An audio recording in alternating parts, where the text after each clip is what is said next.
আমি ধ্বংস।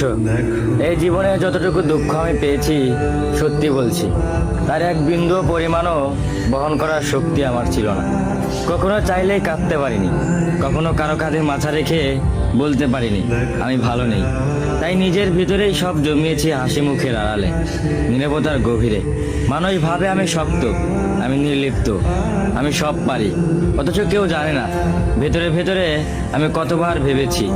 একা রাতে বালিশ ভিজিয়েছি, চোখের জল দিয়ে গোপনে যুদ্ধ চালিয়ে গেছি। আমি নিজেকে এতবার জোড়া লাগিয়েছি যে এখন নিজের আসল রূপটাই ভুলে গেছি। কখনো ভাবিনি হয়তো এই দুঃখগুলো সামলে নিতে পারবো, হয়তো সময় ঠিক করে দিবে সব কিছু।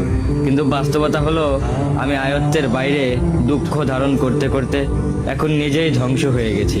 এখন মনে হয় আমি নেই, আমি কেবল এক ভাঙা মানুষ, যার ভিতরে অনেক কথা জমে আছে কিন্তু শোনার কেউ নেই। সবাই বলে খারাপ সময় সবসময় থাকে না, সময় ভালো হয়ে যাবে, কিন্তু কেউ বোঝে না সময় শুধু ক্ষত তৈরি করে, সেগুলো শুকায় না। আমি এখন কেবল একটু নীরবতা, মুখে হাসি, চোখে অন্ধকার আর মনে একরাশ দুঃখের বোঝা নিয়ে প্রতিদিন বেঁচে থাকার অভিনয় করে যাই।